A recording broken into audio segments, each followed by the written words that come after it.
Hi everyone, I'm Greg Gray, Chief Information Officer here at Meridian Enterprise, and with me today I've got Shauna Ryan with NRECA. We're very excited to bring to you Co-op Conversations. Now we're going to get started. Shauna, so in what ways do you see IT operations changing the most in the co-op space? A lot, honestly. What's been really cool in the time that I've been working with the co-ops, which has been about 5 years, is that IT has really gone from being that kind of more internal, can we network the printers, my email's not working, to more of an integrated business unit. So we're seeing more of that demand for IT talent. So as the data needs have increased at the cooperatives, as increased need for automation and visualization, the demands of the cloud and AI, cybersecurity, as all of those things are increasing, we're seeing co-ops respond. So whereas those IT departments used to be smaller, we're seeing them grow, and that the board really recognizing the need for that IT support. And as that support is growing, we're also seeing IT get a seat at the table. So the departments are growing, and we're seeing more VPs of information technology, CIOs, CISOs, chief technology officers. So IT is being increasingly integrated into the business decisions, which is fantastic to see and is only going to lead to more effective and efficient cooperatives in the future. It's nice when IT is not an afterthought, right? That they're brought in from the beginning. They're part of that planning process. Exactly. With that seat at the table, they can make sure that you set those other departments up for success, right? Yeah, absolutely, and as a cost saving measure. So that way you're not thinking after the fact, oh goodness, we need to layer this on after a project's already ready to launch. Right. You're saving money by having those conversations earlier on. One other way that I would be remiss if I didn't mention is of course cybersecurity. Sure. From the smallest distribution co-op to the largest G&T. And so the co-ops are becoming increasingly aware of this, and more resources are being put towards those cyber needs. And in some circumstances, those cyber functions are getting broken out into their own unit as we see cyber increasing, and that need for that cyber maturity level to be increasing as well. Right. Great points, Shauna. So how do you think AI will transform the IT departments in the co-op space over the next couple of years?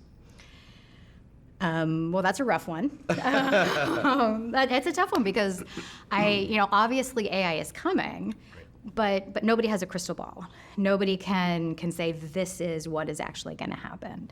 I think the number one thing co-ops need to be aware of is that AI is really already here. Every time you type out an email and you get that predictive, hey, here's the rest of your sentence, that is AI.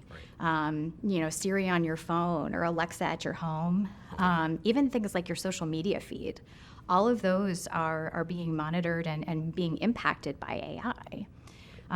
So I think co-ops need to be aware of the fact that it's already here and taking a look at how is it currently being used in their co-op. Having those conversations at the senior level, but also at the individual level, and understanding, what are the small little elements that AI is already integrated into our business processes. Sure. And then, of course, looking at how co-ops can leverage some of the tools that are currently available. Smart metering, load balancing, load predicting, these are all ways that the co-ops are already using it. So how can the individual co-ops take a look at their own landscape, their own environment, their own communities? How can they look at the tools that are currently available and kind of balance what they can take advantage of versus, and this is the key point, their data privacy. The number one thing I think that co-ops need to be aware of, especially now, is protecting their data. Right. It's really easy to kind of slip up and put something out there that should be protected. Sure. So being aware of what AI tools are being used internally versus what are more open source and available, for folks outside the organization to take advantage of that data. So I think, just a higher level of awareness, having those business conversations, making sure that AI is part of the conversation early and often. Sure. And I know NRECA recently put out some sample templates out on cooperative.com for acceptable use policy for artificial intelligence. We did, yeah. Our legal team has been fantastic. We do recognize that co-ops have a need for this, with, of course, balancing what the co-ops individually need to do. So our legal team has actually been taking a look at regulatory issues, as well as working with the co-ops to better understand what it is that might be helpful for them. So we did share a template recently. It's shared on the IT professional community. And then it's also shared as part of the resources that legal counsel at the co-ops have. So if that's something that co-ops want to take advantage of, it is out there. And it's just a template. Definitely do your due diligence as a co-op and take a look, run it past your own senior leadership to make sure that it works. But it's a good place to start, and at least it's some place for co-ops to start. That's fantastic. Well, thank you so much for joining me today, Shauna. Thank you for inviting me. And for all our viewers out in the audience, please tune in for more co-op conversations.